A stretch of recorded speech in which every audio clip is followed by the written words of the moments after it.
좋으신 하나님 감사드립니다. 오늘도 저희들에게 주신 귀한 시간, 이 자리를 통해서 저희들에게 또한 하나님의 말씀을 알려주시고 그 말씀을 통해서 우리는 참된 소망을 갖게 하실 줄로 믿습니다. 우리를 구원하신 우리 주 예수 그리스도의 이름으로 기도드립니다. 아멘. 자, 벌써 한 주간이 지나가 어느덧 금요일이 됐습니다. 금요일쯤 되면 여러분들의 얼굴의 상태가 이렇게 됩니다. 그래서 저는 여러분들의 얼굴 갖고 보라고 하지 않습니다. 금요일이면 뭐 한 주가 고생을 하시고 피곤하시기 때문에 이 정도도 참 대단한 겁니다.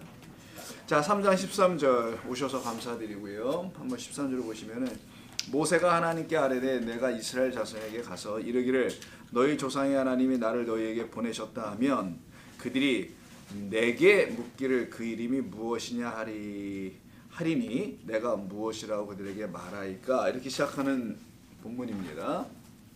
예, 들어오세요. 저 자리에 저쪽에 예. 자, 보시면 저 지난 시간의 말씀을 잠깐 기억을 해볼까요? 이게 관련 연결돼 있어서 그런데요. 지난 시간에 보면은 11절에 기억나시리라 생각합니다. 오늘 내가 누구이기에라는 이야기를 모세가 하죠. 단순히 그것은 겸손한 그런 고백, 그런 의미를 넘어서서 정말 자기가 누구인가, 나는 저 어떤 존재인가, 이 질문을 던진 겁니다. 이거 오늘과 연결되어 있어요. 사실 오늘 본문이 지난 시간에 한번 다 하려고 했는데 할 수가 없어서 나눈 것뿐인데 정말 나는 누구인가 그런 질문을 스스로 던진 거예요. 왜냐하면 하나님을 딱 만나고 나니까 자기가 누구라는 의미가 이제 사라져버리기 시작하는 거죠. 그전에는 자기가 누구였었을 겁니다. 분명히 누구로 살아왔고 누구였고 누구이기를 또 바랐을 겁니다. 누구든 다 그랬던 거예요. 우리도 마찬가지고요. 우리는 과거에 누구였었고 지금 또 누구이고 또 누구이기를 어떻게 바라고 살아갈 수 있는 사람들이거든요. 그런데 그가 스스로 깨닫죠. 자기가 아무것도 아니구라는 걸 깨닫습니다. 어떤 때 깨달았나요? 내 백성에게 가라 라는 말을 듣고 알게 됐어요. 보니까 내가 갈 형편이 아니야. 갈 만한 위인도 못 되고 심지어는 더 나아가서는 가면 안 될 것 같다는 생각을 하게 되는 질문을 받은 거예요. 저기 고구마 저 뒤쪽에 가셔서 고구마도 있으니까 드세요. 예. 생각해 보니까 자기가 그렇잖아요, 여러분. 아니 내가 누구이기에 라는 말은 단순히 여러분 겸손의 표현이 아니라고 얘기했습니다. 기독교는 그런 겸손 가르치잖아요, 성경은요. 그래서 얘기는 뭐냐면 하나님께서 모세를 가라 내 백성에게 내 너를 보낼 거 하니까 이때 자기가 누구인가라는 생각하지 않을 수가 없었던 거예요. 그래서 하나님을 만나야 하고 하나님의 음성을 듣기 시작해야만이 사람은 자기가 누구인지를 한 번쯤 그때부터 생각을 할 수 있게 된다는 겁니다. 더군다나 내가 어떻게 구원받을 수 있는 존재인가라는 그런 질문 앞에서는 더 심각해지죠. 바로 지금 모세가 지금 같은 상황이에요. 내가 누구인가? 누구를 알려줬습니까? 모세를. 앞에서부터 부르실 때 너는 가시떨기 나무야. 우리 2주 전에 말씀 나눴던 그거잖아요. 너는 가시떨기 나무에 불과해. 아무짝에도 쓸데가 없어. 이 불이 너에게서 잘못 붙으면 너는 그냥 불쏘시개밖에 안 되는 그런 존재일 수 있으나 나는 너를 쓰기 위해서 너에게 불로 임했지만 불로 임한 내가 너에게 임하지 아니하면 너는 그냥 아무렇게나 쓸데없는 아무짝에 쓸데없는 나무에 불과하다는 겁니다. 그러나 그에게 여호와의 불이 그 가시떨기 나무라는 모세에게 임하게 되는 거였죠. 그래서 12절에서 그에게 가르쳐 주시는 겁니다. 뭐라고 하나요? 내가 너와 함께 있을 거야. 그때 비로소 너라는 존재를 알게 되고 존재의 어떤 의미를 갖게 된다는 것이죠. 이게 지금 모세를 부르는 과정에서 모세가 경험하고 있는 내용이에요. 단순히 가시떨기 나무에 불이 붙은 신비한 사건을 체험한 특별해서 하나님의 소명과 부름을 받은 단순한 그런 얘기가 모세에게 있지 않다라는 거예요. 그는 바닥까지 내려가 본 겁니다. 나는 아무것도 할 수 있는 존재가 아니라는 거. 그래서 거기서 두려워하고 있었거든요. 내가 가서 뭘 할까? 예전에 왕년에 해본 것은 살인하고 온 것밖에 없었단 말이에요. 그런 자기 자신을 역력히 보여주게 되는 그 그림을 떠오르게 하게 하는 그런 질문을, 그런 사명을 이렇게 던져버렸단 말이에요. 하나님께서. 그때가 자기가 알게 됐습니다. 내가 누구인가? 그때 하나님의 대답은 너는 나와 함께 해야 할, 내가 너와 함께 할 때야만이 너는 누구가 될 수가 있다라는 그런 암시적인 말씀을 그에게 주시는 거예요. 요한복음 15장 한번 볼까요?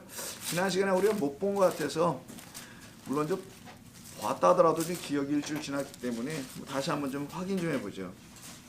신약성경 요한복음 15장을 보시게 되면은 포도나무와 그 줄기에 붙어있는 가지들에 대한 이야기죠. 나는 포도나무, 너는 거기서 뻗어나오는 가지. 그 가지에서 맺혀지는 건 열매잖아요. 그러니까 포도나무로부터 가지가 뻗어나오지 않으면은 그 열매는 맺힐 수 없다라는, 당신이 아니고서는 아무것도 할 수 없다는 그런 말씀이죠. 그래서 4절 5절에 이렇게 말씀합니다. 내 안에 거하라, 나도 너희 안에 거하리라. 가지가 포도나무에 붙어있지 아니하면 스스로 열매 맺을 수 없음과 같이, 그 비유죠. 너희도 나라는 존재 내 안에 있지 아니하면 그렇게 될 것이다. 나는 포도나무요 너희는 가지라. 그가 내 안에 내가 그 안에 거할 때만이 사람이 열매를 맺나니 나를 떠나서 너희가 아무것도 할 수 없느니라. 사람이 내 안에 거하지 아니하면 가지처럼 밖에 버려져 마르나니 사람들이 그것을 뭐하다가 진짜 이때는 어떻게 해요? 그냥 불로 살라버려, 이런 얘기 하시죠. 바로 그런 쓸데없는 나무 같은 우리들을 포도나무라는 당신에게 접붙이는 겁니다. 그래서 그가 열매를 맺을 수 있는 존재로 바꿔주신다는 그런 이야기잖아요. 이게 연합이라는 말인 것이죠. 그리스도 안에 거하는 성도들에게서 나타날, 그게 바로 안에 거하는 함께하는 하나님이신 것이죠. 그래서 임마누엘이라는 하나님을 우리가 지난 시간에 한번 같이 나누게 됐던 겁니다. 그래서 내가 너와 함께 할 것이다 라는 임마누엘의 하나님에 대한 이야기가 본문 오늘 다시 가셔서 12절의 말씀인 거예요. 지난 시간에 있었던. 지금 너는 이제 나야 라는 겁니다. 너는 나로 존재하며 결국 내가 너의 안에 있으니까 너는 너라고 할 수가 없어야지, 나라고 해야지 라고 하시는 말씀을 우리가 듣게 되는 겁니다. 이때 모세가 그 다음 절, 오늘 시작절인 13절에서 질문 하나님께 하는 거예요. 내가, 당신이 나를 좀 보내시는데 나와 함께 하시는 당신의 그럼 이름은 무엇인가요? 이걸 던지는 거예요. 나와 함께 하신다고 하셨는데 그는 의미고 하나님의 이름은 아니잖아요. 그러니까 이름이 무엇입니까라고 이제 묻게 됐던 게 이제 13절입니다. 당신의 이름은 무엇이라 합니까? 왜 이가 이렇게 묻게 됐냐면, 이가 지금 모세는 40년 동안 바로의 궁에서 살았던 사람이죠. 이집트의 문화, 종교, 교육을 다 받았던 사람 아니겠습니까? 자, 그 사람은 이집트의 종교를 잘 알고 있는 사람이죠. 지금 하나님, 어떤 신적 존재를 만난 거잖아요. 그들에게도 신이 있지 않습니까? 나일강에서 그 공주가 목욕하러 몇 강으로 나온 게 아니고, 여러분 아시다시피 그 나일강의 물의 신에 대한 제사의식, 제의식을 하러 나왔던 것 아니겠어요? 바로 그와처럼 이집트에는 신들이 많았었습니다.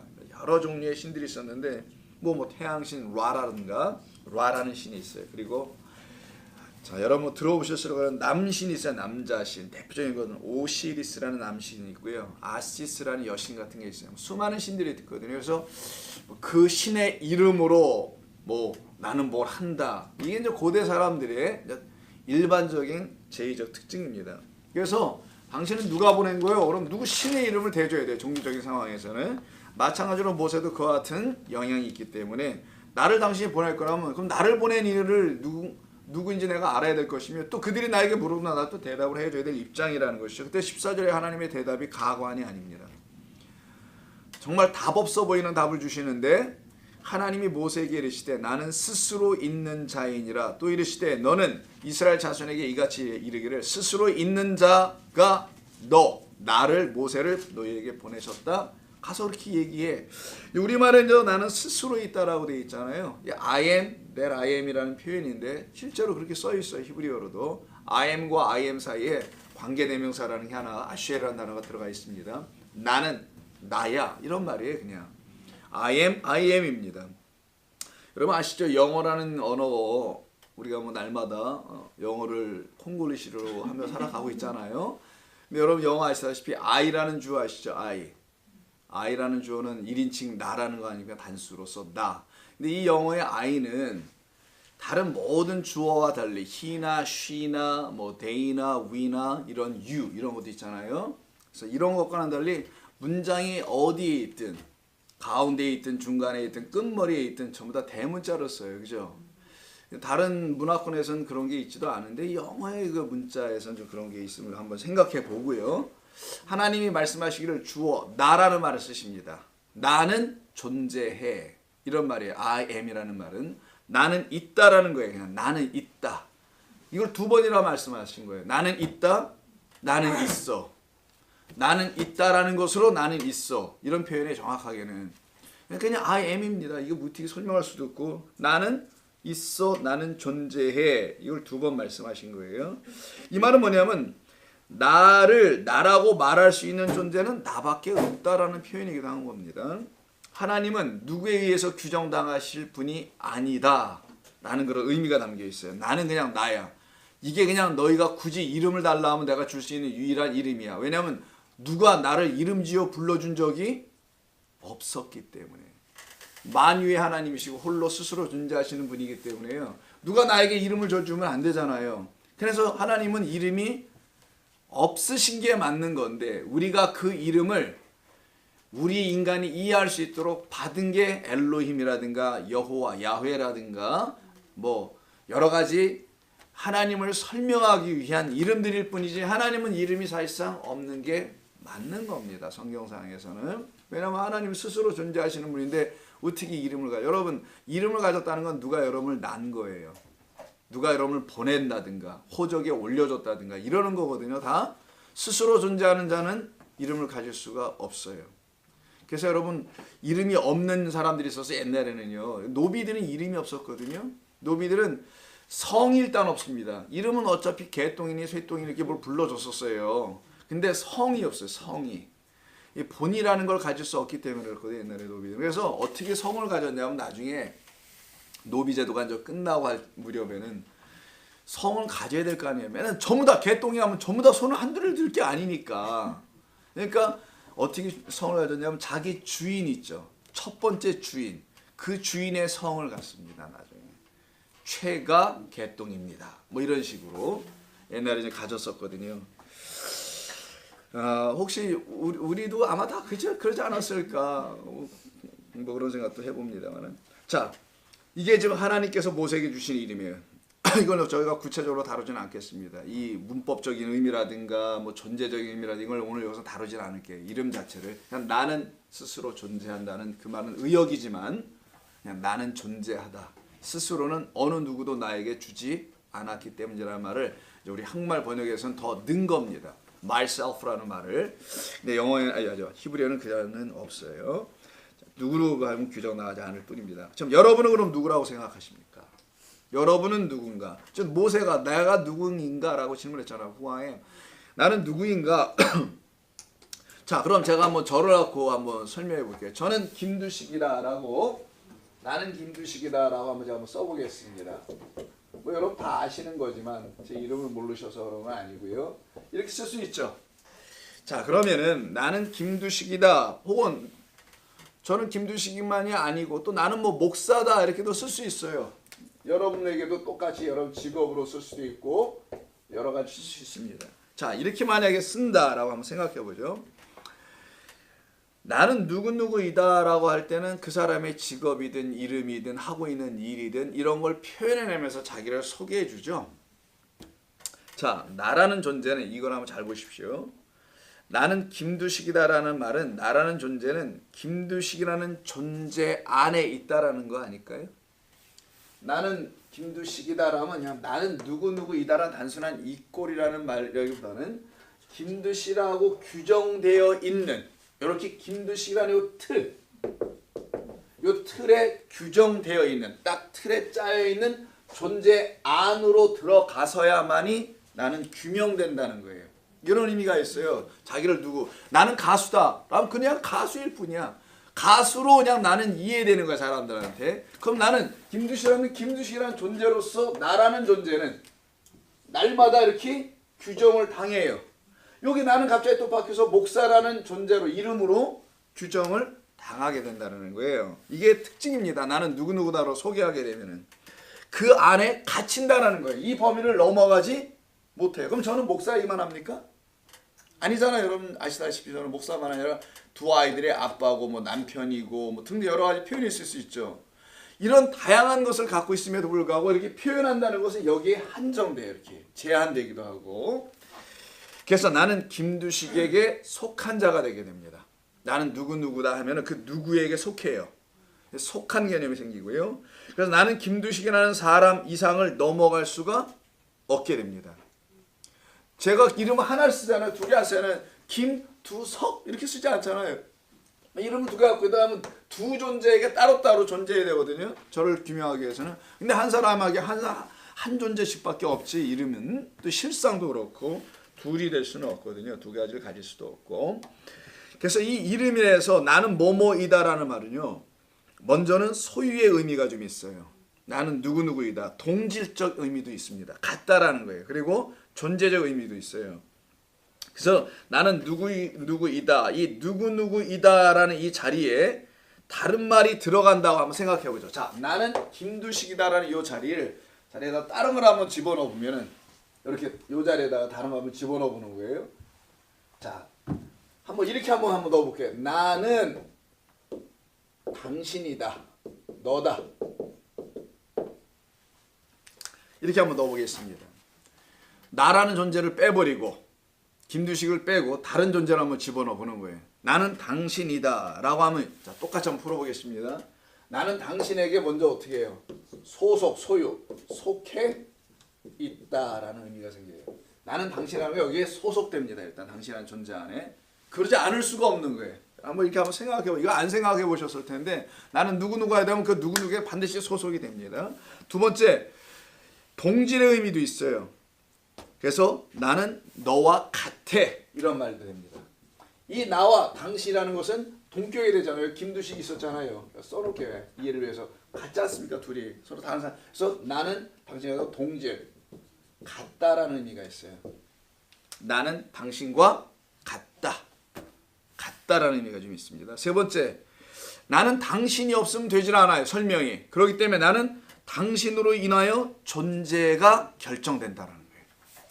나는 당신으로 인하여, 자 글자로 그러네요. 존재할 수 있다. 이런 의미가 있어요. 그럼 만약에 하나님께서 모세를 부르셔서 저는 누구입니까? 라는 질문을 먼저 하게 했잖아요. 자기 자신에게 담고 하나님 앞에서 하기도 했습니다. 그때 임마누엘 나와 함께 있어야 돼. 너는 내가 그렇게 너와 함께 있을 거야.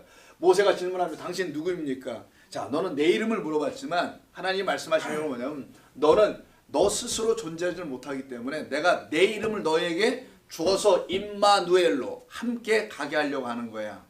이 그림이 하나님 안에 있는 거예요. 그래서 지금 모세는 자기라는 나는 모세입니다 라고 이렇게 모세를 썼단 말을 했다가 근데 모세를 지금까지 써왔던 이 모세를 더 이상 못 쓰겠는 거예요. 하나님 앞에서는. 자기의 존재의 의미가 없어져가지고 그래서 여기를 뭘로 채워야 될지 모르고 있어서 나는 누구입니까? 라고 퀘스천 마크만 던지고 있었던 그에게 하나님께서 여기다가 뭘 채우냐면 야 나는 나야 라는 I am이라는 거 있었죠. That I am. 이게 나는 나야의 뜻이에요. 그냥 나는 나야. 양쪽이 다 나니까. 나는 존재 또 나는 존재. 자 그런 나는 나라는 존재로 인하여 내가 될 수 있는 것처럼 너는 나라는 존재인 나는 당신입니다 라고 하는 그 고백을 너의 입에서 할 수 있도록 그 고백이 나올 수 있도록 내가 너에게 지금 찾아온 것이고 너는 그 너로는 안 되고 그 너라는 요 자리에 너를 규명해주는 요 자리에 내가 들어갈게. 이 하나님이라는 내가 들어갈게. 여러분 이해되세요 그럼요? 그래서 나는 당신 하나님입니다라고 아예 본격으로 쓸 수 있도록 내가 해주려고 그러는 거예요. 왜 제가 이렇게 설명해 드리냐면요. 예수님이 말씀하시는 것이 이런 것이 있어요. 너희가 하나님께서 너희들을 다 신들이라고 하지 아니하였느냐. 엘로힘이라고 너희를 부르시겠다고 하지 아니하였느냐. 이런 말씀하시는 거 아시죠? 요한복음에 이미 나와 있고. 그러면 요 자리에 하나님이라는 거거든요. 너는 그냥 김두식이니 이런 사람들이 이 땅에서 말하는 그런 존재를 규명될 자가 아니고 사실은 모세야. 누구누구 아무개야. 너는 나야. 그냥 너는 나야. 이건 굉장히 중요한 이해입니다. 여러분은 지금까지 여러분 인생을 사실 때 저는 누구누구입니다 이렇게 서로 악수하면서 인사하잖아요. 저는 아무개 합니다. 일반적으로 우리 인사하는 거예요. 저는 하나님입니다. 인사하면 안 돼요. 어디 가서. 그러면요.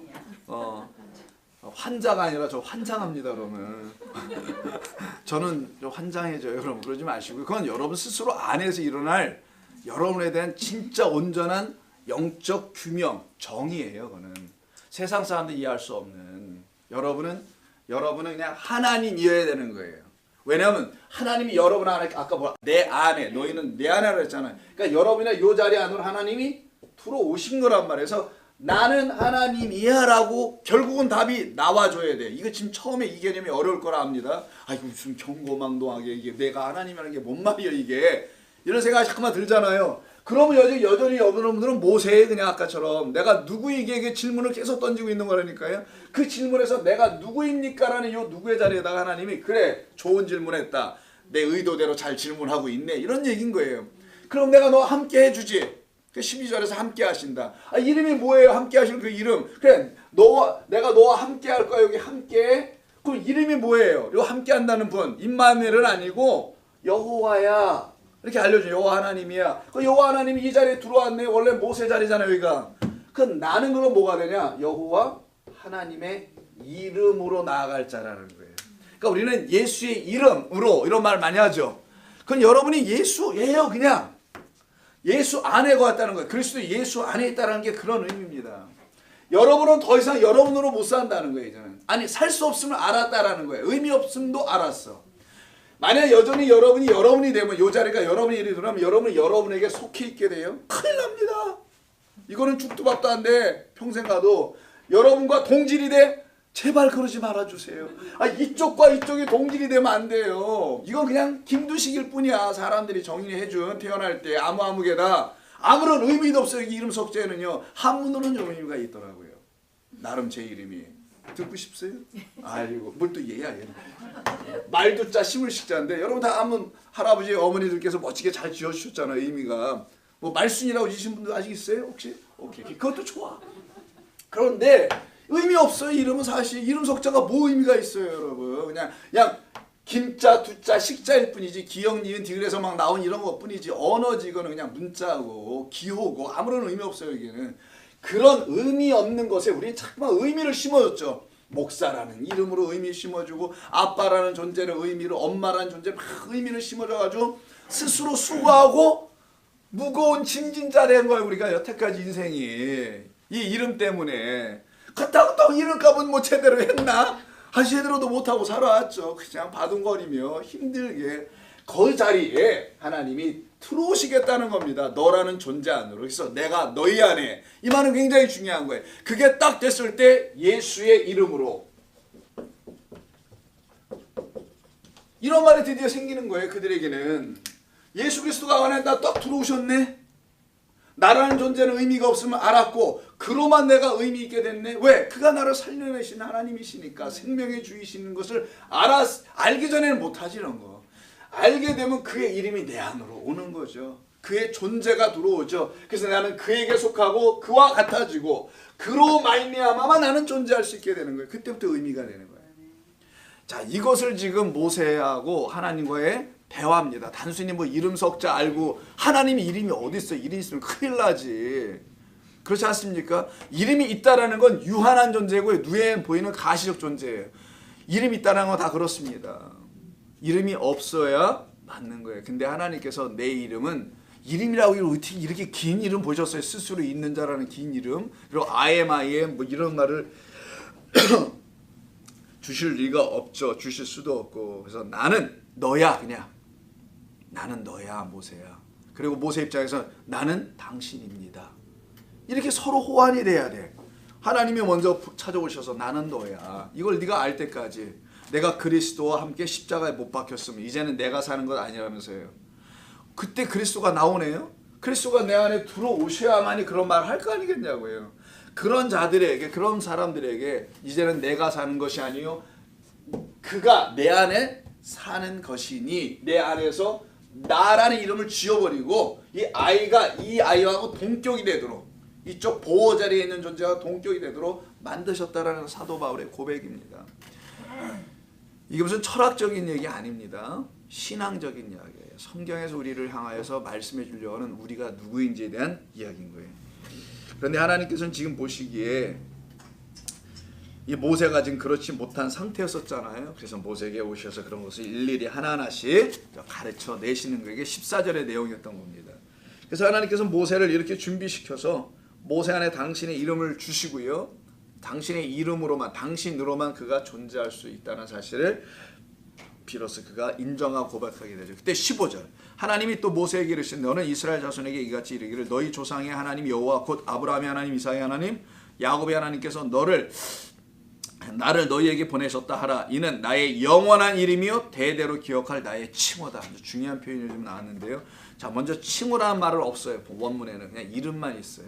네, 이름만 있고 영원한 이름이요 기억할 이름이다. 이렇게 이름은 딱 한 번만 나오고 그것을 수식하는 어구가 영원한이라는 말과 기억한다는 말이 수식어로 붙어 있는데 기억할 이름이요 또 영원한 이름이 아마 이렇게 두 번 이름을 쓰려니까 좀 거북스러웠는지 번역하신 분들이 한쪽엔 이름이요 또 한쪽에는 칭호라고 했는데 칭호라는 말은 없어요. 자, 여기에서 좀 다른 게 있어요. 한번 보실까요? 뭐하고 다르냐면 제가 다른다는 얘기를 하냐면은 그 앞에 자 6절을 보시면은 이런 얘기가 나와요.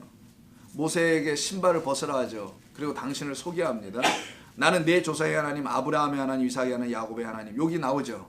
그 6절과 15절을 비교할 때 차이점이 뭐가 있나요? 하나님께 당신을 소개해 주실 때 뭐가 하나 더 들어갔어요. 15절에는 보시면 뭔가요? 여호와라는 말이 들어가요. 여호와. 요 단어가 좀 추가로 더 들어가 있습니다. 그래서 여호와라는 소위 야훼라고 발음하는 게 좀 맞긴 한데 요드해 와브해인데 자 요드해 와브해 이렇게 자음을 이렇게 읽어요. 그래서 이걸 여호와라고 부르는데 야훼라고 부르는 게 사실상 더 발음이 가깝습니다. 여호와로 부르든 뭐 제호바로 부르든 뭐라고 부르든 상관없습니다만은 요 여호와라는 단어에 요드해 와브해라고 있습니다. 히브리 사람들 그렇게 읽어요. 하나님의 이름을 함부로 부를 수가 없으니까 이걸 자음으로 그냥 읽어요. 모음화 시켜서 읽지 않고 야훼 이렇게 읽어야 되는데 아니 여호와 뭐 이렇게 읽어야 되는데 모음이 있는 거죠. 그렇게 하지 않고 이걸 각각 다 읽어버려. 요드해 이게 해, 바브, 해 이렇게 읽어요. 그들은. 자, 그래서 신학을 공부한 사람들이 요 단어가 나올 때 그런 식으로 읽는 습관이 있어서 그렇게 한번 여러분들이 읽은 것 뿐인 건데 요 단어가 나와요. 근데 이 단어는 하야라는 동사에서 나옵니다. 어근이 하야는 to be, 존재하다. 그래서 야훼, 여호와라는 하나님의 이름이 이미 나는 스스로 있다는 I am이라는 아까 있었죠. 그거와 그냥 같은 것이라고 보시면 돼요. 너무 복잡하게 이걸 가지고 신명을 막 연구하고 해야 될 이유 하나도 없습니다. 신명을 연구해서 뭐 하려고? 신명 납니까? 신명을 연구하면은 난 참고 신명들 연구하시는 분들 계시는데 그게 성경의 목적이냐고요. 그 연구하면 또 뭐 할 거고 하나도 신명 안 나요. 네? 신명? 신의 이름 어려웠었어요 그게 신명. 근데 제가 신명 난다 농담을 한 거고 뒤쪽은. 자, 그때 여기 중요한 거는 당신의 이름을 뭐라 하시면 이는 나의 영원한 이름이다 이 말씀하시는 게 중요해요. 영원하다라는 거예요. 여기서 힌트가 주어집니다. 영원하는 것이 어디 있어요 이 세상에? 이렇게 말하실 분이 누가 있냐고요. 하나님밖에 없는 거예요 이거는. 그래서 나는 스스로 존재한다는 말이 나오는 겁니다. 아니면 존재 자체야. 자, 그래서 나는 영원한 이름이라는 쉔 올람이라는 말인데 쉔은 이름이고 올람이 이제 영원하다는 그런 뜻이에요. 이사야 50장 하나 몇 군데 한번 좀 볼게요. 이 말이 여기서 처음 나온 건 아니고, 자, 여기만 있는 건 아니고, 자, 이사야 50장 5절. 자, 50장 5절 한번 잠깐 보겠습니다. 주 여호와께서 학자의 혀를 내게 주사 4절부터 제가 읽습니다. 주 여호와께서는 학자들의 혀를 내게 주사 나로 권고한 자를 말로 어떻게 도와줄 줄을 알게 하시고 아침마다 깨우치시되 나의 귀를 깨우치사 학자들같이 알아듣게 하시도다. 이게 성도의 기본 자세입니다. 성도는 그래서 이렇게 돼야 되는 거예요. 주 여호와께서 나의 귀를 여셨으므로 내가 거역하지도 아니하며 뒤로 물러가지도 아니하고. 내가 뭐 잘못 읽은 것 같다. 5절이 네? 영원한이라는 말이 나와야 되는데 왜 어디 갔는 거야? 내가 잘못 적었나 봐요 예문을. 아유 제가 날 이래요. 뭘 밤에 하면 안 돼 이래서. 50장 5절은 영원한 말인데. 50장 5절? 네. 50장 5절이 없어요. 50장 5절? 50 어디서 보신 거지? 51장 아니야 그러면? 아, 저 에레미야.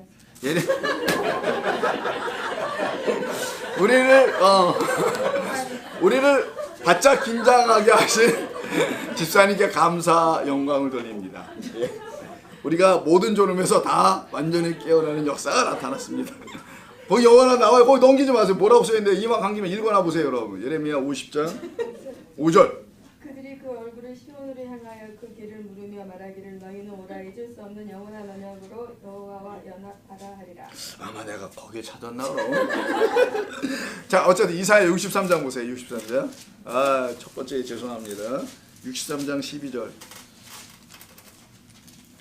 여기 좀 나옵니다. 그의 영광의 팔이 모세의 오른손을 이끄시며, 자, 모세 이제 출애굽하는 이야기죠. 이미 다 일어났던 것을 가지고 설명하고 있는 겁니다. 이사야가 그의 영광의 팔이 모세의 오른손을 이끄시며, 하나님의 영광의 팔, 그의 이름을 영원, 하나님의 이름을 영원하게 하려 하사 그들 앞에서 물을 갈라지게 하셨다. 자, 이때 그들을 기품으로 인도하시되 광야에 있는 말같이 넘어지지 않게 하시니가 이제 어디 계시냐라고 하는 이 부분이 있어요. 하나님을 설명하는 거죠. 이때 한번 영원한 이름이라는 그 하나님의 이름을 설명합니다. 그러니까 하나님은 이름이 영원하다는 게 아니라 영원히 존재하신다는 의미예요. 역대하 7장 반대로 가세요. 창세기 방향으로 역대하 7장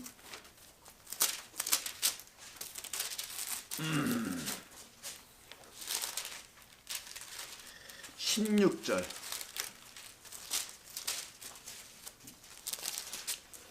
역대하 7장 16절. 자, 이는 내가 이미 이 성전을 택하고 거룩하게 하여 내 이름을 여기에 영원히 있게 하였음이라. 내 눈과 내 마음이 항상 여기에 있으리라. 이거 좀 성전 건축할 때거든요. 솔로몬이. 역대하 665면 역대하 7장 14, 15인데요. 그 중에서 17절, 16절을 보시게 되면은 이 성전을 택했다고 하죠. 솔로몬 성전입니다. 이게 좀 완공된 그 성전으로 그저 말씀하시는 건데, 사실은 다 아시잖아요. 성전이 뭔지는. 성전은 여러분이잖아요.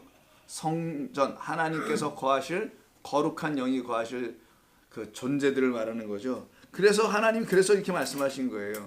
내가 이 성전을 이미 택하였고 거룩하게 하여 내 이름을 여기에 영원히. 여러분, 그 성전에 하나님의 이름이 영원히 있지 않았어요. 잠시 계셨다고 할 수도 없습니다. 그거는 그런 성전에 계시는 게 아니기 때문에 영원히 계실 성전들이 있었던 거예요. 눈에 보이는 성전들이 있는 시대나 지금 눈에 보이는 성전이 있지 않은 시대나 할 것 없이 성전들 안에 하나님은 계셨단 말이에요. 성전 하나가 아니라 성전들 안에. 그래서 그들 안에만 영원히 계시다는 말이지, 어떻게 지금 눈에 보이는 성전에 영원히 있다는 말씀 아시겠습니까? 이때 한번 더 나옵니다. 그러면서 오늘 본문에서 또 기억해야 된다고 하죠.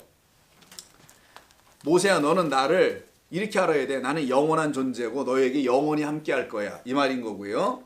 나는 그렇게 임마누엘이라는 거고, 그리고 기억해야 할 이름이기도 해. 이게 자카르거든요. 기억하다는 것은, 자카르는 또 우리에게 남편이기도 합니다. 남자 할 때 자카르예요, 이게. 그래서 기억하다라는 건 같은 의미가 있어요. 남자라는 뜻도 있고 기억하다라는 뜻도 있어요, 이 자카르가. 시편 102편 한번 잠깐 보겠습니다. 이게 좀 도움이 좀 필요할 것 같은데, 도움이라보다는 102편 12절. 102편 12절 한번 보면은 이런 말이 좀 나와요. 여호와여, 주는 영원히 계시고, 여기도 영원히가 나오죠. 영원히 계시고 주에 대한 기억은 대대에 이르리다. 그러니까 이게 무슨 말이냐면 여호와 하나님을 기억하는 존재들이 이 땅에 반드시 있을 것이다라는 거예요. 야, 여러분 한번 생각해 보세요. 만약 없으면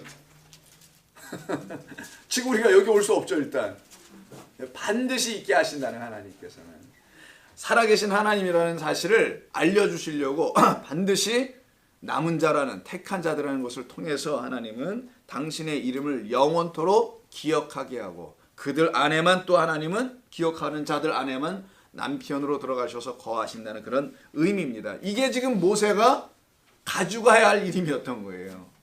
그래서 가져가서는 그들이 뭐라고 물어보게 될 거라는 거죠. 그럼 너는 가서 그대로 얘기하면 돼. 그 말은 뭐냐면 그들도 이와 같이 너와 내가 지금 내 이름을 갖게 된 것처럼 그들도 가져야 하는 거야, 이 이름을. 그게 복음을 전하는 일들입니다. 이스라엘 백성들이 출애굽한다는 것은 살아나오는 걸 말하는 거잖아요. 그들이 가져야 될 새 이름은 바로 이 하나님의 이름, 영원토록 우리를 기억하시는, 잊어버리지 아니하시는 그 하나님을 우리도 기억하고 잊어버리지 않는 것이죠. 그래서 16절에서 이런 말씀이 나오는 거예요. 오늘 본문 16절, 3장 16절에서 너는 가서 이스라엘 장로들을 모으고 그들에게 이르기를 여호와 너희 조상의 하나님 곧 아브라함의 하나님 이삭의 하나님, 또 나오죠. 야곱의 하나님이 내게 나타나 이르시되 이렇게 가서 얘기해. 내가 너희를 돌보아. 나는 너희를 돌보는 하나님이야. 말만 뭐 그냥 뭐 함께한다 이러는 게 아니고 반드시 돌봐준다. 나를 남편으로 알고 있고 영원한 존재로 알고 있는 그들에게는 내가 돌봐줄 거야. 왜냐하면 내가 그들 안에 성전이 되어 들어가고 있거든. 그들이 내게 성전이 되어서 내가 그들 안에 나는 거룩한 곳이 아니면 안 들어가. 그래서 내가 너 모세를 어디로 불러낸 거예요? 내가 선 곳은 거룩한 땅이다 라는 곳을 불러내기도 시작하셨잖아요. 그래서 거룩한 땅에서만 난 이런 일을 하는 거야. 거룩한 땅 된 존재들에게만 이런 일을 하신다는 것이죠. 그래서 그들을 이렇게 사용하고 계신 겁니다. 또한 나아가서 내가 너희를 돌보아 너희가 애굽에서 당한 일을 확실히 다 보았다. 거기서 뭐 어떤 일 당한 건 다 아시잖아요. 여러분. 고난과 역경과 고통 속에 있었던 압제 가운데 있었던 이스라엘 백성들이죠. 그래서 17절에서 내가 말하였거니와 이렇게 하십니다. 내가 너희를 애굽의 고난 중에서 인도하여 내어 적과 꿀이 흐르는 땅 곧 가나안 족속, 헷 족속, 아모리 족속, 브리스 족속, 히위 족속, 여부스 족속의 땅으로 올라가게 하리라 하셨다 하면 그들이 내 말을 어떻게 한대요? 들을 것이다. 너는 그들의 장로들과 함께 애굽의 외국 왕에게 가서 말하라. 히브리 사람의 하나님 여호와께서 우리에게 임하셨은즉 우리가 우리 하나님 여호와께 제사를 드리려려 하오니 사흘길쯤 광야로 가도록 허락해 달라고 가서 얘기하라. 이게 지금 뭐냐면 하나님께서 전체적인 플랜을 짜서 주시는 거죠. 출애굽의 플랜을 주시는 거예요 지금. 그러니까 계획을 하나님께서 하셨다는 것을 단순히 우리가 금방 이해할 수가 있게 됩니다. 그래서 그 플랜을 청사진을 보여주시는 겁니다. 이제 너 모세는 너 혼자 가는 것이 아니라는 걸 다시 한번 확인시켜 주는 거예요. 다시 그래서 그 하나님의 이름이 또 나옵니다. 산자들의 하나님의 이름이 또 다시 반복돼서 언급돼 나왔던 거고요. 그래서 나와 함께 그리고 나의 이름으로 가는 것이지 너 혼자 가는 게 아니야 라는 것이죠. 그래야만 네가 가서 그들을 돌볼 수가 있게 되고 그들을 출애굽하게 되는 것이죠. 전에는 그들이 너를 듣지 않았잖아요 그때요. 당신이 우리의 뭐 재판관이냐 뭐 하는 자야 뭐 이러면서 밀쳐버렸잖아요 모세를. 그러나 이제 그들이 너를 들을 것이다. 그 장로들이 다 듣게 될 것이다. 그래서 18절부터 22절까지 쭉 끝까지 뭐냐면 구체적인 출애굽에 대한 이야기가 나오게 되는 겁니다. 이렇게 너희들은 출애굽하게 될 거야라는 게 18절 이하 12절인데 하나하나씩 좀 보겠습니다. 18절 보면은 좀 전에 읽었던 것처럼 사흘길쯤 광야로 가도록 허락해달라고 애굽의 왕에게 갖다 얘기해. 목적은 이유는 여호와께 제사를 드려야 한다고. 그럼 여러분 제사를 드려 꼭 사흘길 가야 돼요? 이런 질문이 있어야 되고 사흘길 가면 광야인데 그리고 나중에 시내산까지 가는 건데 아니 거기서 무슨 꼭 거기서 제사를 드려야 돼요? 이런 질문도 좀 생기지 않습니까? 그리고 사흘길을 정말 가야 되는 거예요? 사흘길 가면 그냥 광야인데 거기 광야에서 무슨 제사를 드려야 되나? 왜 굳이 사흘길을 걸어가야 된다고 하나님께서는 그 애굽의 왕 바로에 가서 모세로 하여금 말하게 하신 이유가 뭘까? 자, 먼저 18절에 보니까 우리에게 임하셨다고 하죠. 임하셨다라는 말은 하나님이 찾아와 우리를 만나셨다라는 말이에요. 근데 이때 쓰는 말이 뭐냐면 너는 바로한테 가서 이렇게 말을 해. 이스라엘 백성이라고 하지 마. 누구라고 하라고 그래요? 히브리 사람이라 말씀입니다. 바로한테 가서 너 이 말 써라. 이쁘르 이런 단어인데 이 단어는요 이쁘르라는 단어예요. 거기서 나온 게 이제 우리 발음식은 히브리 뭐 히브리 이렇게 이쁘리 히브리인데 이거는 넘어가다 강을 이쪽 편에서 A에서 B 쪽으로 A점에서 B 쪽으로 이렇게 넘어가는 거. 이게 강이면 도하고 산이면 산을 뭐 넘는 거고 지역을 바꿔서 그래서 넘어간 자예요. 물을 건너간 자입니다. 정확하게는. 그래서 여러분 약복강의 사건 아시죠? 그래서 약복강에서 다리 후드로 맞아가지고 부러지고 한도 날아가고 그리고 쩔뚝거리며 그 강을 건너가요. 그때 쓰는 게 강을 건너간 자 야곱의 이야기 속에 나오는 게 처음으로 히브리라는 단어가 이브라는 말이 나오는 이건 건너가다라는 말인 거예요. 건너가다. 이 강을 건너가야 했다는 거예요. 너의 조상 야곱이 건너갔고 또 누구도 건너갔어요. 그 할아버지 아브라함 때부터 그는 갈대 우르에서 메소포타미아라는 그 강을 건너왔단 말이에요. 전부 다 건너와요. 그래서 이들도 건너가면 뭔지를 알게 해주려고 아브라함에게 야 너희 백성들 내가 400년 동안 애굽에 보내놓을 거야. 종노릇하게 할 거야. 그리고 내가 어떻게 때가 되면은 그들을 전부 다 뭐로 만들 거예요? 히브리인. 히브리는 단순히 민족적 표현이 아닙니다. 지금의 민족적 이스라엘은 히브리라고 하지 않아요. 유대인이라고 하지. 주스라고 하죠. 주이시 아니면 주스라고 하지 않습니까? 주스 말고 이렇게 주이시라고 하죠. 아니면 주스라고 표현하죠. 이런 표현을 쓰지 히브리란 말 안 써요. 이거는 유대 지파 때문에 그러는 거예요. 유다이코스 이런 말 때문에 유대 지파, 유다인. 왜냐하면 남유다, 북이스라엘 나눠준 다음에 북이스라엘 먼저 멸망당하고 아예 사라져버리고 그나마 남유대 남았는데 150년 뒤에 바벨론에서 또 멸망을 당해요. 그리고 회복해봤자 요 남쪽 부분만 회복해 살아가요. 성전이 있는 그 주변만. 뭐 유대 땅이거든요, 여기가. 그래서 그때 이후로 포로기 이후로부터는 그냥 계속 유다 혹은 유대 땅 뭐 이런 말만 나오게 돼서 이들이 민족적으로 그때부터는 유대인이라는 말이 생기기 시작하고요. 로마 사람들이 제국이 들어와서 더 이렇게 이름을 붙여주게 된 거예요. 이 이름으로 아예. 그래서 전 세계적으로 그때 이후부터는 그냥 유대인이라는 말이 일반화된 것이죠. 근데 이들은 유대인이 아닙니다. 엄격하게 성경에서 말하는 것은 유대 지파 사람들도 아니고 히브리인에 대해 성경은 정말 이들만 뭐 한 거냐? 이들이 출애굽한 거예요. 이들이 출애굽하는 거예요. 히브리인들이. 그래서 히브리 백성을 이렇게 얘기한 거예요. 모세가 가서 이렇게 얘기해. 유대 지파 뭐 어느 지파 얘기하지 말고 이스라엘 백성도 하지 마. 히브리 사람의 하나님 이렇게 얘기해. 자, 히브리 사람들에게만 하나님 되신 분이야. 그런 말은 그 강을 건너간 자들에게만 하나님 되신 분. 우리의 사망에 그래서 왜 저기 장례 노래 왜 요단강 건너가 이렇게 나오는 거야, 그거. 가나안 땅 약속의 땅에 들어가기 때문에 아마 그런 것 같은데 요단강 건너가 만나리. 못 만납니다. 거기 가서 못 알아봐요. 서로 알아보면 안 돼. 알아본 데만 가면 이상한 데 간 거야. 뭘 만나봐요. 거기는 결혼도 없고 아무것도 없는데 뭐 이상하죠. 상봉합니까? 거기 가서 돌아가신 아버지를 만나나 거기서. 그런 생각하시면 큰일 납니다. 예수를 신앙생활 잘못하고 있는. 또 그럼 또 상처받나? 그 기대하고 있다가 아니면은 자 히브리 사람의 하나님입니다. 중요한 개념 준 거예요. 요게 어느 때 출애굽의 전체 블루프린트 청사진을 딱 제시할 때 이거부터 얘기하시면서 하셨다는 거예요. 너희는 반드시 넘어가야 될 자야. 출애굽하는 건 강을 넘고 강물을 다시 어떻게 해요? 호계바다를 막아버려요. 열어놨다가 다시는 갈 수 없는 길로 한 번 넘어간 자는 그래서 못 가도록 틀어 막아놓는다는 겁니다. 그래서 못 넘어가는데 계속 넘어가려 하면은 그 물로는 못 넘어가지만 그냥 땅에서 죽는 거예요. 그냥 땅에서. 하늘이 안 되고. 근데 어떤 사람은 또 한 번 넘어왔으니까 영원히 넘어온 겁니다라고 또 뭐 해병대 출신이야 한 번 보는 영원한 거라 하시는 분도 있다는데 이제 그건 너무 좀 지나친 표현인 것 같고요. 믿음 좋은 표현이죠 어떻게 보면.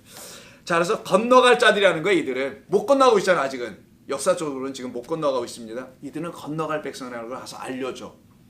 이들은 건너가야 될 백성입니다. 이걸 암시하는 말이 히브리의 사람들의 하나님이 우리를 보내셨다. 그러니까 그 하나님 뭐 하실 거라는 거야. 이들을 다 넘어가게 만들 거라는 걸 가서 알려줘. 그래서 이 말을 굳이 쓰신 거라고 보시면 되는 거예요. 근데 이 약속의 땅에 건너가게 하실 것이라는데 그게 야훼라는 사실을 알려주려고 하는 건데 그런데 먼저 이들이 들어가야 될 곳은 약속의 땅이 아니라 약속이 전혀 없어 보이는 약속의 땅을 사실은 가르치는 곳을 먼저 들어갑니다. 그게 바로 광야였던 거예요. 한 번에 들어가지 못하고요. 광야를 먼저 들어갑니다. 거기 들어가서 약속의 땅이 뭔지를 배우고 깨닫고 난 다음에 죽어서 들어가는 땅이에요. 그래서 출애굽한 모든 백성들이 다 죽어요. 1세대가 죄 지어서 죽어요. 예, 죄 지어서 죽었습니다. 그럼 우리가 뭐 죄 짓고 죽지 그럼 죄 안 짓고 죽나? 그들이 뭘 잘못해서 저들은 다 죽였다 이런 단순한 표현이 아니라 죄악 가운데 우리는 다 죽고 그리고 다시 살아서 들어가는 땅이 바로 가나안 약속의 땅이라는 거 알려주는 거예요. 그래서 거기서 철저하게 말씀을 배우는 거예요. 그들이 하나님을 배우는 거죠. 결국은 1세대의 죽음. 그래서 들어간 2세대 광야에서 태어난 자들만 있어요. 광야에서 태어났다는 건 말씀으로 다시 낳았다는 걸 말하는 겁니다. 그러니까 말씀으로 내가 다시 아들을 낳았어요. 그리고 그 아들 난 자가 죽었어. 그럼 뭐만 남아요? 말씀으로 난 아들만 남죠. 그 아들에겐 내가 있을 거 아니겠어요. 내가 낳았으니까 그 아들로 들어가는 거예요. 예수 그리스도라는 그 우리가 낳아야 할 그 아들로 우리가 하나님 나라에 들어간다는 말을 똑같이 가르쳐주는 게 이 출애굽의 이야기입니다. 무슨 단순한 그런 표현들이 아니고요. 어떤 나 잘못했는데 저놈들은 다 죽였어. 그래가지고 모세까지도 이제 헷갈리는 거잖아요. 느보산에 올라갔는데 종족을 감췄더라. 이거 어떻게 된 거야? 그럼 모세는 뭐야? 막 이렇게 고민들을 하잖아요. 그건 구원이 뭔지를 여호수아를 설명해 주려고 모세의 등장을 없애버리는 겁니다. 모세는 예수의 예수. 그 육신의 예수를 그리고 그래서 나와 같은 똑같은 선지자가 너희들에게 있을 거야. 보내질 거야. 그 똑같은 모세, 또 다른 모세. 이 모세의 등장, 그 모세는 예수, 육신의 예수를 설명할 때 사용하는 거예요. 그 모세는 죽고 여호수아, 예슈아예요. 그의 예수님의 이름, 히브리적 이름 예슈아로만 그의 인도함으로만 가나안 땅에 들어간다. 약속의 땅에 들어간다는 걸 그려주는 거예요. 그래서 모세는 사라져버리는 거예요. 그냥 자체가. 자, 그건 됐고 그때 가서 하기로 하고요. 그래서 이들이 지금 사흘길을 걸어가요. 그것도 광야로 갑니다. 자, 사흘길. 왜 굳이 3일이야? 자, 첫 번째로 이 사흘길을 건 사람서부터 한번 생각을 해보죠. 아브라함이에요. 아브라함이 먼저 사흘길 처음 걸어옵니다. 언제 걷느냐? 아시잖아요. 이삭을 드릴 때 모리아산으로 가는 길을 사흘길. 그러면 잘 말씀하셨어요. 아브라함이 모리아산까지 가는데 사흘길 갔습니다. 거기 왜 간 거예요? 그렇죠. 제사를 드려 갔어요. 누구를 죽이러? 아들을 제물로 바치러 갔어요. 근데 어떻게 됐습니까? 결과는 죽었어요? 죽음에서 벗어났어요.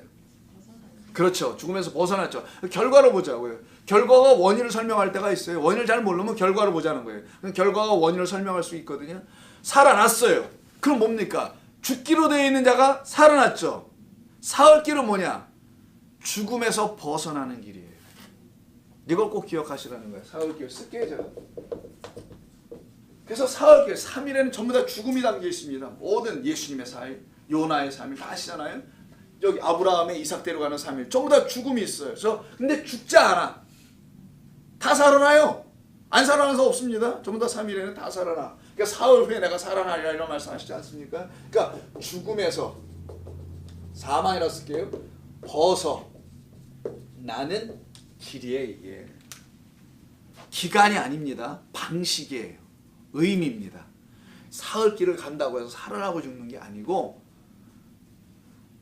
사흘이라는 의미의 자체는 이런 의미, 죽음에서 벗어나게 하는 그 길 걸어감이에요. 그게 십자가로 향하는 모리아산으로 향하는 번제단에 묶이는, 그래서 나무짐을 지고 가죠. 예수님께서 마치 십자가를 기둥을 지고 올라가시듯이 이삭도 지고 갔던 겁니다. 그래서 바로 이것을 다시 사흘길로 설명합니다. 그러니까 아브라함을 이해하고 이삭을 이해한 다음에 모리아산을 이해하면 죽음에서 벗어나는 길, 사망에서 벗어나는 길은 반드시 죽음을 지나가야 된다는 거예요. 죽음 지나가지 않고는 안 돼. 그래서 칼을 꽂는 순간까지 가잖아요. 근데 이 칼에 맞는 자가 와요. 나타나. 이삭은 맞으면 안 돼요. 사람이니까. 그는 재물이 아니거든. 그걸 설명한 것뿐이야. 너희 모두가 근데 어떻게 해야 된다는 거예요? 이렇게 가야 하는 거야. 이렇게 사흘길을 안 가면 안 돼. 그리고 아브라함이 그 아들을 그렇게 낳은 겁니다. 다시. 그래서 내 아들은 죽었다가 살아났고 잃어버렸다가 되찾았다라는 누가복음 15장에 있는 소위 탕자의 비유의 그 아버지의 말이 그렇게 중요한 거예요. 아브라함 이야기를 통해서 그냥 금방 답 나오도록 하나님께서는 이미 아브라함의 이야기가 뭔지를 예수님이 오셔서 다시 설명해 준 겁니다. 사실 모든 비유는 하나님 말씀하신 걸 다 다시 설명해 줬던 것 뿐이에요.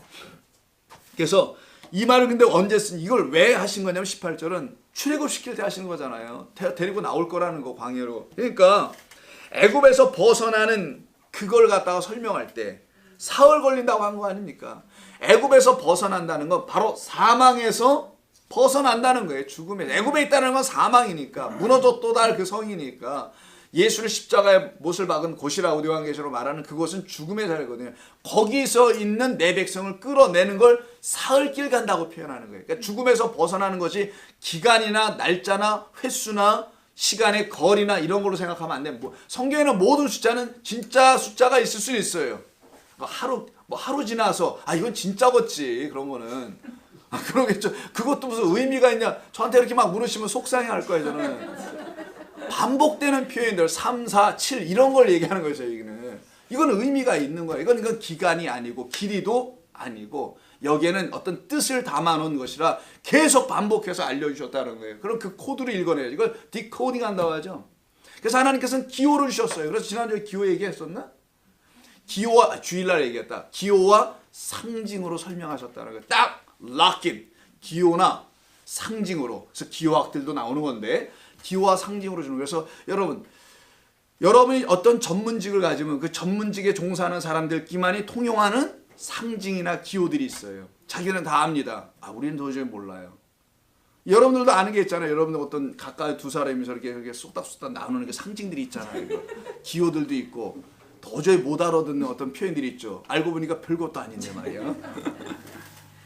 전문적인 직업을 갖고 있는 사람들도 그렇습니다. 메스 가져와라 하면 가위 안 갖고 가잖아요. 우리. 그래서 그분들은 메스 가져오면 어떤 날카로운 칼을 이렇게 어떤 전문적인 용어들이 있는 것처럼 기호와 용어, 즉 하나님은 어떤 기호와 용어를 가지고 상징을 가지고 진리를 늘 설명하시더라는 거예요. 그래서 사흘길입니다. 사흘의 목적은 뭐래요? 여호와 하나님을 뭐 하는 거예요? 예배하러 가야 된다잖아요. 제사. 여호와 하나님을 제사하러 가는 겁니다. 그럼 죽음에서 벗어난 사흘길을 걸어간 사람들이 누구냐? 살아난 자들이죠. 살아나니까 뭐 하겠어요? 하나님께 예배드리겠지 뭐 하겠습니까? 영광의 예배를 드리는 거라서 죽었다가 살아나고 그래 잔치가 벌어지는 겁니다. 자보 소를 잡고 송아지 잡고 잔치가 벌어지죠. 그래서 죽었다가 살아나는 죽음에서 벗어난 사람들만이 참된 예배를 드리는 거예요. 그들을 어디서 드리게 하냐? 광야로 끌고 나오겠다는 거예요. 사람들의 눈에 보일 때는 아무것도 아닌 것 같고 멸망당한 것 같아 보이는, 인간이 살 수 없을 것 같아 보이는 그곳을 끌고 나와서 살아난 자들만 하나님을 예배한다는 것을 담아놓은 주님의 예언입니다. 약속이기도 하고요. 이게 목적이었던 것이죠. 그래서 세상 신들 우상으로 가득 채워져 있는 그 애굽에서 끌고 나오는 거예요. 3일 걸렸다는 말이 아니고요. 죽음에서 벗어나 생명을 갖고 여호와 하나님이 누구인지를 광야에서 철저히 깨닫고 거기서 다시 살아난 자들이 되어서 하나님을 예배하더라, 이런 뜻이에요. 자, 이들이 지금 어떻게 나오느냐? 하나님께서 그냥 안내해 버리십니다. 하나님께서는 확실히 내가 끌고 나왔다는 걸 알려주려고요, 증표를 남기셔요. 표를 줍니다. 표. 그게 뭐냐면 홍해를 확 갈라놓는다든가, 그 쫓아오는 전차들을 물속에 집어 던져버린다든가, 여러 가지 우리가 알아들을 수 있도록 확실한 표를 주시죠. 근데 그 모든 표의 가장 중심은 19절에 있어요. 19절 한번 볼까요? 내가 안오니 강한 손으로, 요겁니다. 여호와의 손이에요. 강한 손으로 치기 전에는 애굽 왕이 그렇게 너희들 가게 허락하지 않을 거, 허락하지 않을 거 이렇게 말씀하시죠. 안 할 거다 걔. 걔는 세상의 왕이야. 세상에 힘 있는 자야. 너희들을 그렇게 보내지 않을 거야. 그런 얘기죠. 그러나 또 한 번 말씀하십니다. 내가 내 손을, 아예 주어를 소위교 나의 손을, 이게 나의 손, 위에 것과 합치면 나의 그 강한 손을 들어서.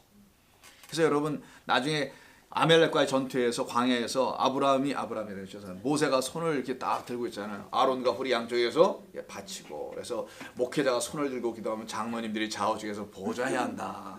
이런 또 엉뚱한 얘기들도 있다고 하는데 아마 벽돌을 받치고도 되지 않을까요? 왜 옆에서 손을 들고 갔죠? 벌들을 쓰고 그래요. 벽돌을 갖다 받쳐주지. 그래서 한쪽 팔이 내려오면 어떻게 해요? 지고, 또 올라가면은 이기고. 그래서 목사님의 그 기도의 손이 절대로 땅에 내려오지 아니하도록 기도해 주시지 말아주세요. 저 손 떨어집니다. 자, 그래서 그런 표현으로 사용되는 건 아니고 여호와의 강한 손을 설명하는 거였겠죠. 여호와의 권능의 손을 설명하는 것이지, 사람의 어떤 의지, 그의 애씀, 그의 열정. 그래서 하나님은 역사하셨어, 이게 아닙니다. 밤낮 들고 있어도 안 돼요. 안 되는 거는 여러분 자녀가 아빠, 엄마가 부엌에서 쓰는 가래 참 마음에 드는데 제가 밤에 품고 좀 자게 허락해 주세요. 밤낮 기도해도 되지 않아요. 마찬가지로 하나님의 뜻을 알지 못하는 자가 무작정 부르짖어도 될 게 아니에요. 그냥 손 내리고 그냥 차라리 내 손을 묶어주세요, 제발. 그것도 뒷짐으로 손 못 들게. 손 들고 주 앞에 나옵니다 이러지 말고 묶여서 좀 오세요. 묶여서 이렇게. 자, 그 여담이고요. 강한 손이네요. 내 손을 들어 애굽 중에 여러 가지 이적을 행한다 하죠. 이게 표예요. 첫 번째 이적은 여러분 아시다시피 10가지 재앙이라는 이적을 보여주시고요. 그 다음에 그 이적의 마지막이 여호와의 유월절이라는 이적으로 연결되는 거예요. 피로 시작해서 피로 끝납니다. 자, 의미가 다 있으니까 그건 나중에 또 출애굽기 다 나오니까 그때 가서 하기로 하고요. 자, 내 손을 들어 애굽의 여러 가지 이적으로 그 나라를 친 후에 그가 너희를 보내리라. 재앙을 맞을 대로 맞아야지. 융단 폭격을 일단 받고, 그다음에 히틀러가 두 손 바짝 들었던 것처럼 폭격을 받고 그리고 끝나야지. 그래서 폭격을 하신다는 거죠. 내가 애굽 사람으로, 자, 중요한 건 이것도 나오네. 애굽 사람을 어떻게 하시겠다는 거예요. 이 백성에게 은혜를 입히게 할 거라. 그러니까 애굽 백성이 너희는 너희에게 나의 은혜가 임하게 되는 도구야 걔들은. 이 말 하신 거예요 지금. 애굽 백성으로 말미암아 너희는 나의 은혜를 입고 있다는 사실을 알게 할 거야. 이렇게까지 구체적인 플랜을 세우세요. 그러니까 강한 손으로 이적으로 애굽을 치시겠다는 거죠. 자, 수요일날 성경 공부한 거 한번 들어보실래요? 마가복음 3장입니다. 자, 19절을 이야기해서 마가복음 3장을 우리가 좀 도움을 받으면 더 확실하게 좀 이해할 수 있어요. 우리 주님이 이 땅에 왜 오신 거냐? 마가복음 3장에 그 말씀을 하셨는데 수요일날 했던 거니까 다시 한번 상기 한번 해볼까요? 수요일날 오신 분도 있고 못 오신 분도 있으니까 한번 해보겠습니다. 이런 말이 나와요. 3장 27절에 사람이 먼저 강한 자를 결박하지 않고는 그 강한 자의 집에 들어가 세간을 강탈하지 못하리니 비유의 여기까지 결박한 후에야 그 집을 강탈하리라. 요 말씀을 왜 하신 거냐면 예수님께서 귀신들을 쫓아내고 마귀를 쫓아내는데 그걸 가지고 지금 30절에서 뭐냐면 그가 더러운 귀신이 들렸다고 하는 거예요. 저가 바알세불 귀신 중에 왕이야. 그 왕의 힘을 빌려받아 그 왕의 쫄따구라는 거죠 예수님이. 그래서 그의 하수인이 돼가지고 귀신들을 내쫓고 있다는 말도 안 되는 아주 비논리적인 것을 얘기한 거예요. 그래서 예수님께서 뭐라, 야 한번 생각해보자. 야 사단을 막 쫓아버리면 되겠냐? 이게 내가 너희들이 볼 땐 너희들이 사탄이고 지금 거짓된 말들을 갖고 있어. 내가 너희들 안에 있는 걸 쫓아내버리고 있는데 이게 말이 좀 이상하지 않아? 이 얘기하시는 거예요. 너희를 나를 지금 모함하는데 그럴 수밖에 없는 건 너희가 지금 귀신 들려있기 때문에 귀신 들린 눈에는 귀신 들린 것밖에 안 보이고 그래서 나도 너희가 자꾸 오해하나 본데 이 얘기하시면서 하시는 거예요. 그래서 어떻게 하는 거냐? 내가 여기 온 이유는 바로 너희 안에 있는 그 귀신이라는 더러운 영, 더러운 말, 깨끗하지 않은 말이라 했죠. 아가달톤이라는 그거를 너희 안에서 이걸 더러운 영 귀신이라고 하는 거예요. 그걸 제거하려고 하는 건데 그러려면 방법이 없지. 더 강한 자로 해야지. 근데 너는 그 강한 자를 오해하였다는 거예요. 누구로? 바알세불로. 그게 앞절에 나오는 거예요. 어디 나오냐? 21절인가 22절에 나와요. 바알세불로. 너희들은 그 바알세불 그 강한 자라는 그 강한 자가 자기 후배라고 해야 될까? 그 뭐 부하들이라고 할까? 그 마귀들을 쫓아버린다고 생각하는데 그러면 그 나라는 분쟁하고 멸망하지. 그 집도 마찬가지고. 그건 뭐예요? 지금 너희가 그랬다는 거예요. 이스라엘 백성들이. 24절에서 나라가 분쟁한다. 25절에서 집이 분쟁한다. 이렇게 말하는 거예요. 이스라엘 얘기하는 거예요. 성전과 그 나라를. 그래서 분쟁하시고 아무것도 못 얻고 있잖아. 갈리갈리 찍히기만 있지. 그러나 너희가 진짜 강한 자를 만나면은 그 강한 자에 의해서 그 거짓된 사탄과 마귀는 결박 당하게 될 거야. 내가 그 강한 자로 온 거야. 이게 강한 손이에요. 애굽이라는 세상에 바로 왕에 꽉 붙잡혀 있는 그게 바알세불 같고 더러운 영과 귀신, 표현은 귀신인데 거짓된 말을 갖고 있는 자입니다. 그들에게 붙잡혀 있는 너를 내가 가서 해결해 주려면 내가 강해야 돼. 근데 나는 강하거든. I am strong. 이런 겁니다. 나는 아주 강해. 이런 얘기예요. I am strong. 이런 얘기입니다. 그래서 보세요. 27절. 먼저 사람이라면 자, 누가복음에서 인자라고 되어 있는데 여기는 저 사람이라고 되어 있네요. 인자, 사람이 그리스도 당신이에요. 먼저 강한 자를 너희를 붙잡고 있는 그 강한 자, 너를 결박해 놓은 그 강한 자, 그 강한 자를 너라는 그 집에 들어가서 먼저 어떻게 해야 된다는 거예요. 마가복음 3장 27절이 그를 결박하지 않고는 그를 묶어 체인으로 손발을 묶어 놓지 않고는 그 강한 자의 집에 들어가서 그 집 것을 어떻게 다 털어낼 수가 있겠느냐. 여러분 도둑놈이 들어가면 그래서 여러분 아시다시피 그 집을 딱 보는데 사람이 있어. 그럼 어떻게 합니까? 둘 중에 하나입니다. 도망가는 놈도 있고 아니면 그 사람을 제압하는 경우도 있어요. 이불로 뒤집어 씌워놓고 제압을 하고서는 도둑질을 해서 이렇게 가는 사람들도 있지 않습니까? 마치 해본 것 같아요 제가. 오해하세요 그냥. 예. 이렇게 이불 뒤집어 씌우거나 뭐 묶어놓거나 뭐 겁박과 협박을 하거나 해가지고 도둑질해서 강도질하고 가져가지 않습니까? 이런 얘기인데 자 먼저 딱 들어가 보니까 강한 놈이 하나 있어. 그래서 내가 그거를 꽁꽁 묶어놔야만이 내가 하고 싶은 일을 할 거 아니냐. 근데 뭘 가지고 간대요? 세간. 그러니까 세간이라는 말 요즘 잘 안 쓰잖아요. 뭡니까? 살림살이죠. 살림살이. 옛날에는 세간이라 세간살이가 형편없었죠. 사과개장 놓고 시작했습니다. 뭐 이런 얘기 나오잖아요. 이게 이제 세간인데 이게 세간은 아니고요. 스키우스라는 단어인데 여러분 사도 바울을 부르실 때 하나님께서 새벽기도 들어보시면 아시겠지만 저는 내가 택한 나의 뭐라고 합니까? 그치? 그릇이라고 해요. 이게 그 그릇입니다. vessel. 도자기 그릇, 질그릇이야. 도자기 너무 좋고 반짝거리니까 그냥 흙으로 구운 유약이나 발라놓은 그냥 뚝배기 사발 있죠? 여러분 맛있는 뚝배기 그 사발입니다. 그 누구를 얘기할 때 쓰는 거예요? 하나님의 백성들 토기들을 쓸 때 나는 토기장이요 너희는 나의 토기다 라고 할 때 그거예요. 나의 토기들 나의 것들을 내가 가질러 온 거야. 이 말씀 하시는 거예요. 그러니까 이스라엘 백성들 지금 히브리 사람이 되어야 될 건데 넘어가야 되는데 지금 못 넘어가도록 딱 붙잡혀 있잖아요. 그 강한 자를 내가 가서 어떻게 한다는 거예요? 10가지 재앙으로 꽁꽁 묶어 놓고 그리고 너희를 내 택한 그릇으로 끌고 나올 거야. 여러분들이 다 이렇게 끌려 나온 겁니다. 근데 이게 아직 안 끌려 나오면요. 그 증상을 보여줘요. 강한 자 진짜 예수 그리스도 하나님에게 붙잡힌 바가 되지 않고 가짜 강한 자에게 붙잡힌 자들은 티를 내요. 평강과 자유가 없습니다. 그걸로 티를 내는 겁니다. 그런 게 징표예요. 근데 진짜 그 강한 자에 딱 붙잡혀서 나오면은 우리가 우리 그 그릇들이 결박당하여 그놈은 잡혀 있고 우리 안에 있는 거짓된 것들은 다 결박당하여 어디로 들어가냐? 나중에 요한계시록 보면 그들이 어디로 가요? 무적행, 불속으로, 불못으로 들어가죠. 거기로 다 들어가 끝나면 내 안에 게 다 사라지죠. 이게 막달라 마리아입니다. 7 귀신이 들어왔다가 다 나간 여자라고 마가복음에서 얘기한단 말이에요. 그 여인을 처음 딱 한 번만 소개하는 게 마가복음 그것도 어디냐? 부활장에 가서. 부활 후 첫 번째로 간 여자가 막달라. 마고달라. 막 달라야. 좌우지간 막달라 마리아 그쪽에서 나온 건 아니죠. 괜찮아요. 막달라 마리아 그 여인만 그렇게 됐었어요.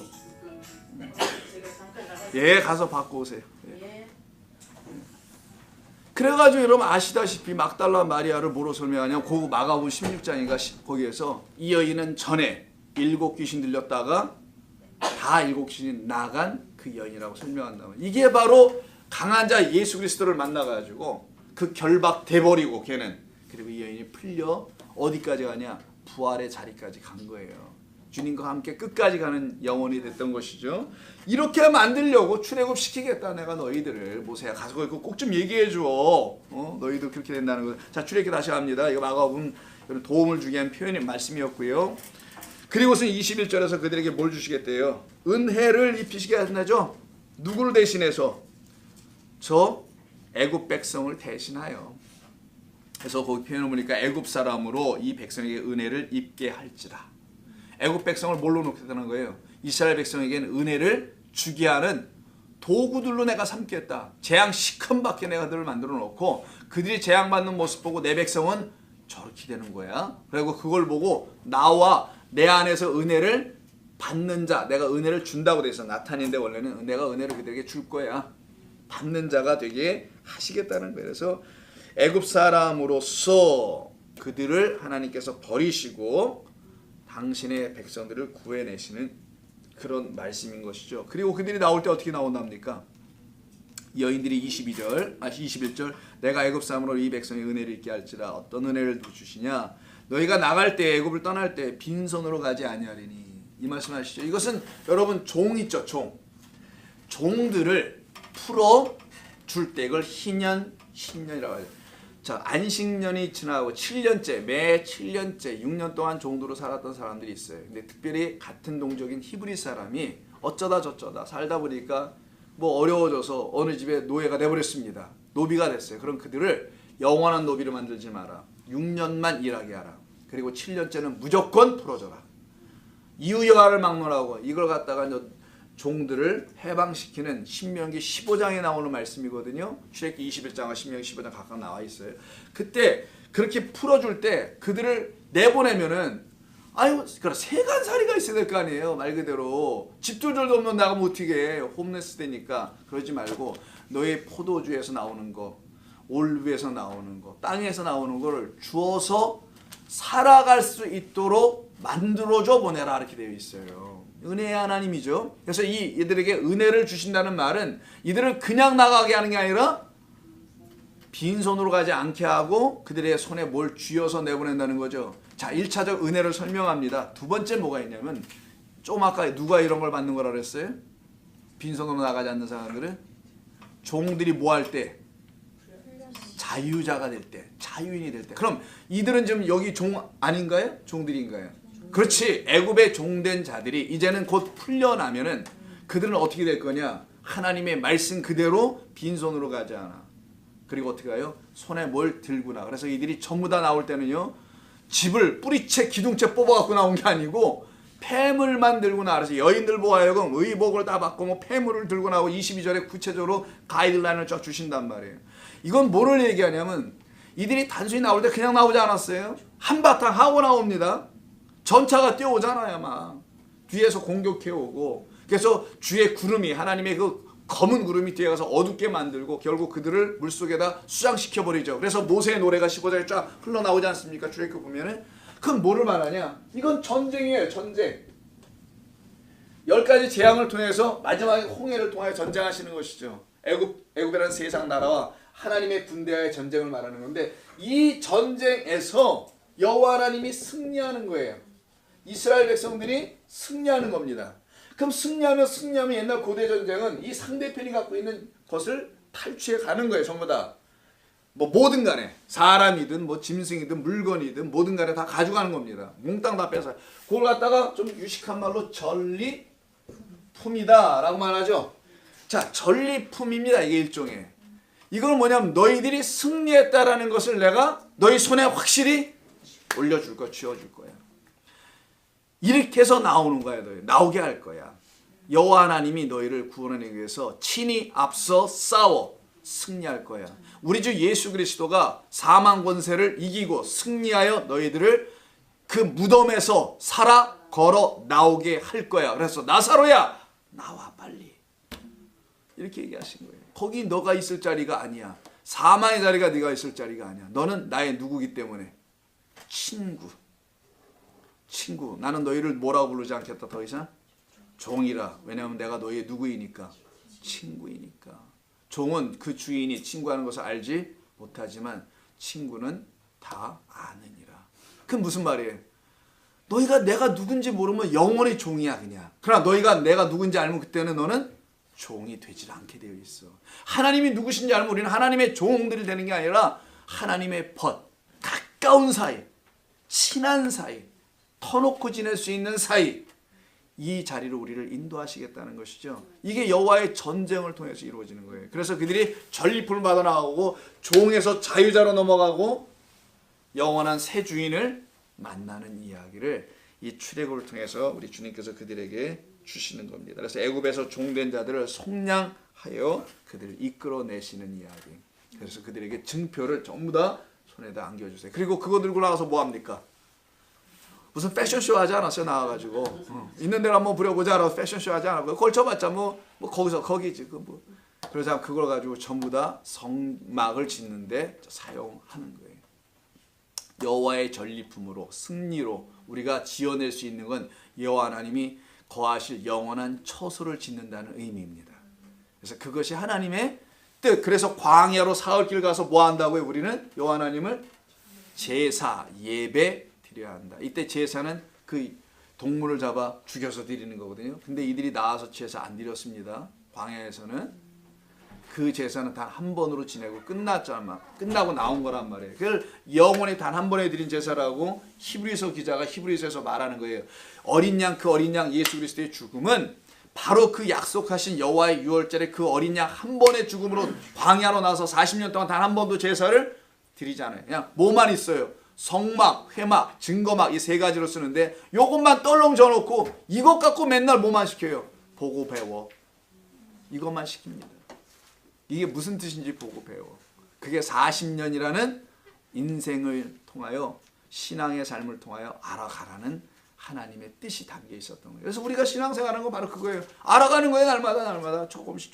그러면서 깨우치면 뭐 지식을 갖는 게 아니라 지식인이 되는 것도 아니고 주의 말씀으로 거듭나가는 겁니다. 그래서 하나님이 나를 이렇게 사랑하셔서 나를 구원해 내시는구나. 그럼 나는 이제는 누구인가? 다시 한번 질문. 나는 당신입니다. 나는 그걸로 결론 나는 겁니다. 라는 고백을 하나님께서 우리에게 하시게 하는 겁니다. 기도하실까요? 주님 감사합니다. 우리는 우리로서 살 수 없는 자라는 것을 이미 다 고백할 수 있도록 하나님께서 우리 가운데 역사하시고 우리를 이겨버리셨고 우리를 부러뜨려 버리셨고 그리고 우리를 넘어가게 하신, 그래서 우리 모두가 히브리인이 되어 있는 종들인 줄로 믿습니다. 주님, 저희들은 저희들의 이름으로 살 수 있는 자들이 아니요 오직 당신의 이름으로만 살아갈 존재들입니다. 그러한 귀한 종들로 삼으셨사오니 귀한 종들 위에 하나님의 크고 넘치는 은혜와 평강이 날마다 풍성하게 넘쳐나게 이루어지게 하여 주옵소서. 성도님들 돌아가는 발걸음 지키시고 가정과 삶이 평안케 하여 주옵소서. 예수님의 이름으로 기도드립니다. 아멘.